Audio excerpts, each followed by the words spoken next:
Nandito tayo ngayon sa Saint Mary the Virgin Church. Yan, going to Sagada Hanging Kapinsta tayo. Yan, dito sa sementeryo tayo pupunta. Dito yung daan puntang sementeryo sa may simbahan. Ito yung nag-iisang simbahan dito sa Sagada Mountain Province.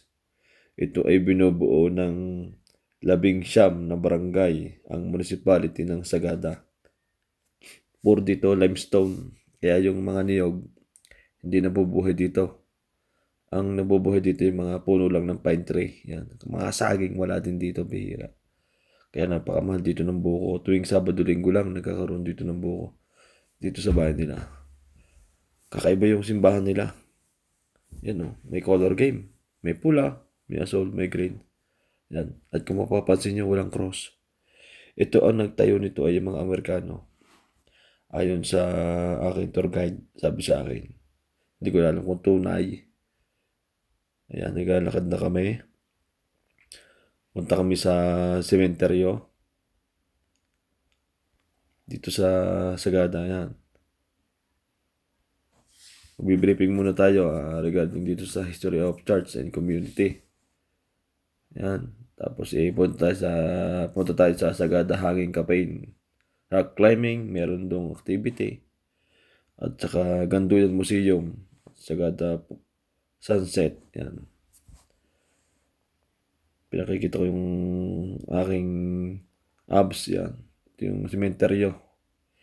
Dito pala may nakita akong isang tropa na nakalibing dito na sa 44. Dito yung isa, taga dito.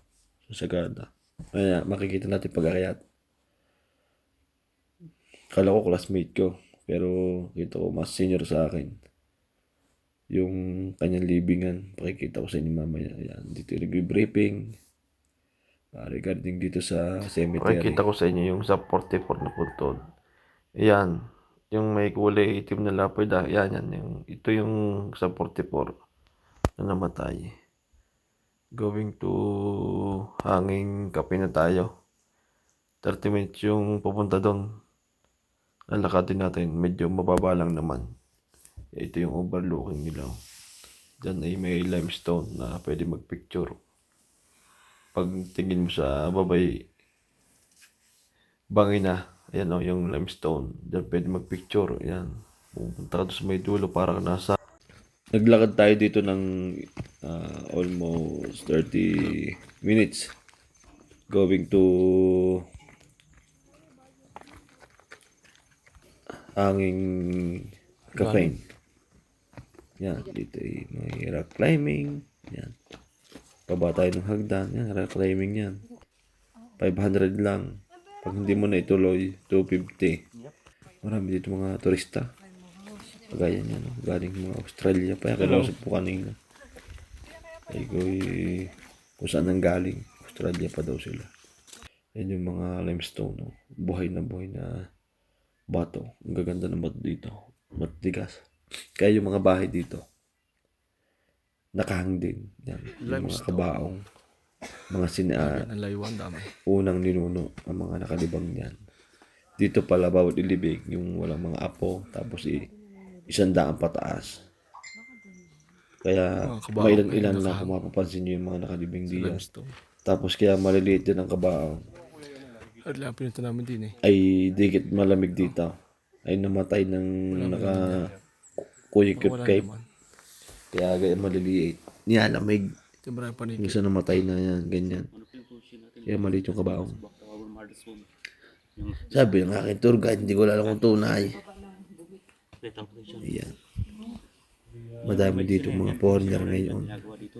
Buti weekdays kasi kung ito ay weekend, napakahaba ng pila. Ito nga pala aking tour guide. Hindi ko maintindihan. Kung siya ay Amerikano, Indiano, o Igorot. Kasi ang salita niya ay Islam eh. Maririnig niyo mamaya. Yung mga sinasabi niya. Hindi ko alam kung tunay. Yan. Kung bakit mo nakahang is for safetyness.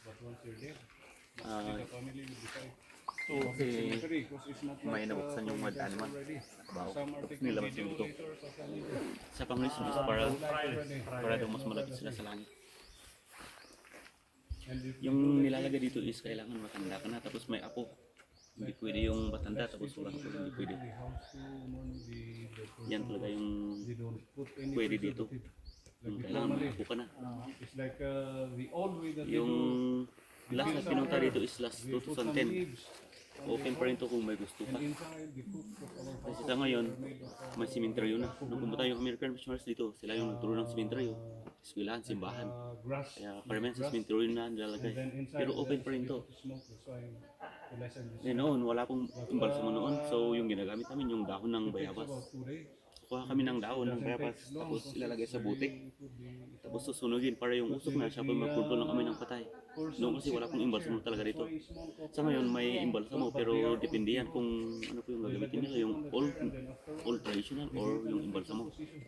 Yung iba nga hindi pa walang imbalsamo. 3 days, ganun, bago nila libing.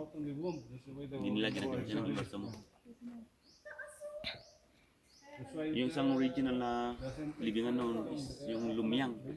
Doon yung talaga makikita yung mga iiksing kabao. Sa bungad lang. Yun yung makikita yung mga 100 cockings. Yung maiiksi. Ito yung paban na to. Adapted by American yan.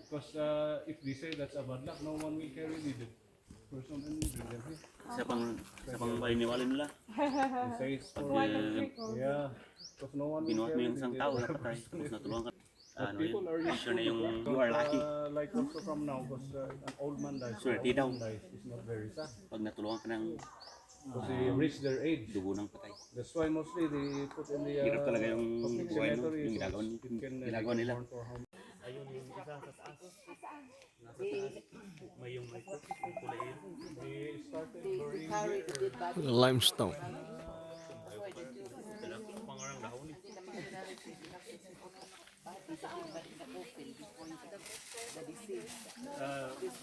Sickness, yung may damo. And the smell.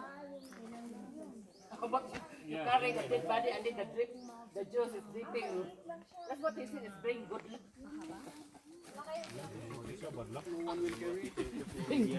No way in the world. picture, because there's some groups coming. So at least we can have something to picture too. The whole space. Wala sila. Jalod. At tiktak gam. Ako na makis na itong ibayad sa 1.5 mo. 1900, when this one was Ay, kanak ko nagabot they saw the people that History.